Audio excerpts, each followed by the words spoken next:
Hello everybody, welcome to my YouTube channel steno zone RJ. जैसा कि आप सभी लोग जानते हैं, आज से इस यूट्यूब चैनल पर हम अपने इंग्लिश शॉर्ट हैंड के कोर्स को स्टार्ट करने जा रहे हैं। तो इंग्लिश शॉर्ट हैंड को स्टार्ट करने से पहले मैं आपको इसका कुछ बेसिक बता देना चाहता हूँ। इंग्लिश शॉर्ट हैंड में बेसिकली ये तीन चीज़ें होती हैं: कॉन्सोनेंट्स, वॉवेल्स और डिप्थोंग्स। पूरी पूरी शॉर्ट हैंड जो है वो इन्हीं का बेस है। चैप्टर 1 है कॉन्सोनेंट्स।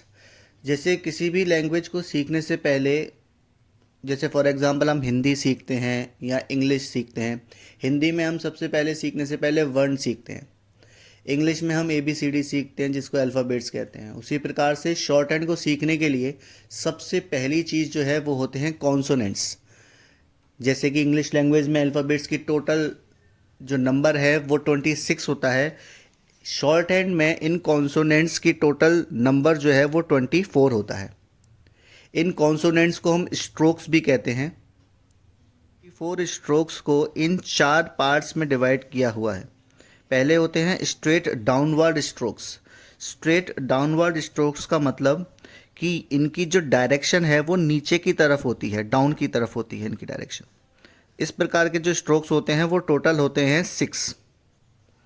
दूसरे आते हैं कर्व स्ट्रोक्स। कर्व स्ट्रोक्स यानी कि इनका जो साइन होता है वो कुछ कुछ ऐसे होते हैं। ये इनका टोटल नंबर होता है 12। तीसरे आते हैं हॉरिजेंटल स्ट्रोक्स। ये इनकी डायरेक्शन बिल्कुल स्ट्रेट होती है। ये होते हैं 2। चौथे होते हैं स्ट्रेट अपवर्ड स्ट्रोक्स, यानी इनको बनाते वक्त इनका डायरेक्शन जो है वो ऊपर की तरफ होता है और इनके जो टोटल नंबर होते हैं वो होते हैं 4। इस प्रकार से ये चारों मिलाकर हो जाते हैं 24। इन्हीं से हमारी शॉर्ट हैंड की सारी जो साउंड हैं वो क्रिएट होती हैं। एक और चीज़, जैसे कि मैंने यहाँ लिखा है, shorthand is a sign and a sound based language. यानी शॉर्ट हैंड जो है एक साइन और साउंड बेस्ड लैंग्वेज है। जैसे कि एग्जाम्पल के तौर पर मैं बताऊं, जैसे हम इंग्लिश करते हैं, इंग्लिश में एक शब्द आया रोप। तो इंग्लिश में रोप को लिखने के लिए मैं लिखूंगा ROPE, रोप। लेकिन इसी रोप को जब मैं शॉर्ट हैंड में लिखूंगा तो मुझे इसमें दो चीज़ों का इस्तेमाल करना है। एक करना है साइंस, साइन यानी मेरे ये कॉन्सोनेंट्स, मेरे ये स्ट्रोक्स। और दूसरे इसमें इस्तेमाल करनी है मुझे साउंड, वो होंगे मेरे वॉवेल्स और डिप्थोंग्स। इन दो चीज़ों का इस्तेमाल करके हम शॉर्ट हैंड को लिखेंगे। ओवरऑल शॉर्ट हैंड जो है उसमें हमको केवल वही चीज़ लिखनी है जिसकी हमको साउंड सुनाई देगी, और उन साउंड को रिप्रेजेंट करने के लिए हम इस्तेमाल करते हैं साइंस का। तो इंग्लिश में रोप को लिखेंगे ऐसे, और शॉर्ट हैंड में लिखना होगा तो इसको लिखेंगे हम ऐसे। अब हम करेंगे कि ये स्ट्रोक्स जो होते हैं उनको लिखते कैसे हैं, उनके साइंस क्या होते हैं, ये कॉन्सोनेंट्स हैं क्या क्या। तो इनमें सबसे पहले आते हैं हमारे स्ट्रेट डाउनवर्ड स्ट्रोक्स। जैसे कि इंग्लिश में हमारे अल्फ़ाबेट्स A से शुरू होते हैं, उसी प्रकार से शॉर्ट हैंड में ये कॉन्सोनेंट्स या स्ट्रोक्स या साइंस हमारे P से शुरू होते हैं। यानी इंग्लिश में कोई भी लेटर जो P होता है उसको हम शॉर्ट हैंड में कैसे लिखेंगे, B को कैसे लिखेंगे, T को कैसे लिखेंगे, D को कैसे लिखेंगे, J और J को कैसे लिखेंगे। ये इंग्लिश के लेटर्स हैं, ये उनकी पर्टिकुलर साउंड्स हैं। जैसे P, B की होगी B, T की होगी T, ये B है। T, D की होगी D, ये CH की होगी चे, और J की होगी J। एक इम्पॉर्टेंट चीज़ और कि इनको डिफ्रेंशिएट कैसे किया जाएगा। डिफ्रेंशिएशन के लिए, जैसा कि मैंने शुरुआत में कहा था कि शॉर्ट हैंड एक साइन और साउंड बेस्ड लैंग्वेज है, तो सबसे पहले कोई भी कैरेक्टर, कोई भी लेटर आएगा उसके साउंड को हमें देखना होगा। जैसे कि शब्द आया P, P और B में डिफ्रेंशिएट करना हो तो P और B तो जैसे कि बी में जो है वो साउंड थोड़ी गहरी निकल रही है, तो बी को और पी को दोनों को एक जैसा लिखेंगे। दोनों में अंतर सिर्फ इतना करेंगे कि बी को लिखेंगे हम डार्क। उसी प्रकार से टी और डी में टी और डी, तो डी पे साउंड थोड़ी गहरी जा रही है, तो इसलिए टी और डी को भी एक जैसा लिखेंगे, लेकिन डिफ्रेंशिएट कैसे करेंगे कि डी को हम करेंगे डार्क। चे और जे भी एक जैसे बनेंगे, लेकिन चे और जे, तो जे को करेंगे हम डार्क। अब इनको देखेंगे हम लिखेंगे कैसे। ये पी और बी जो हैं इनको लिखा जाएगा ऐसे, इनको इस प्रकार से लिखा जाएगा। यानी ये जो 90 डिग्री होता है हमारा, उस 90 डिग्री के 45 डिग्री पर हम इसको लिखेंगे।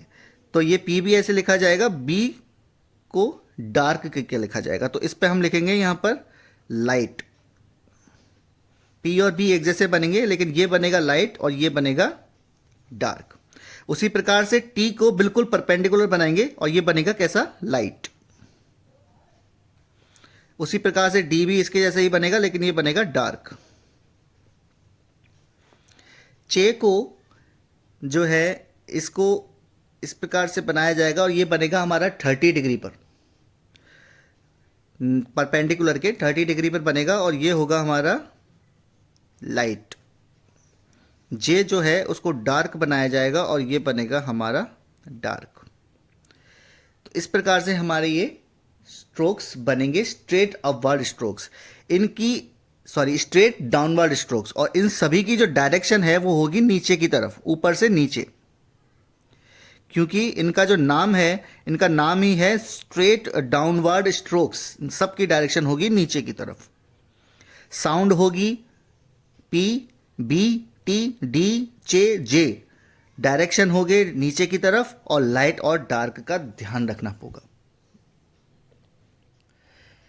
स्ट्रेट डाउनवर्ड स्ट्रोक्स के बाद में सेकंड नंबर पर हम लेंगे हॉरिजेंटल स्ट्रोक्स को। हॉरिजेंटल का, जैसा कि हम जानते हैं, हॉरिजेंटल का मतलब होता है इस प्रकार की डायरेक्शन से। इसके अंतर्गत दो कैरेक्टर्स आते हैं इंग्लिश के। पहला होता है के, जिसकी साउंड होती है के। इसको रिप्रेजेंट किया जाता है हॉरिजेंटली इस प्रकार से, डायरेक्शन रहती है ऐसे, और रिप्रेजेंट करते हैं इसको लाइट स्ट्रोक से, क्योंकि के। और दूसरा जो होता है वो होता है गे, साउंड गहरी जा रही है, तो इसको गहरे स्ट्रोक से रिप्रेजेंट करेंगे, डार्क इसको रिप्रेजेंट करेंगे।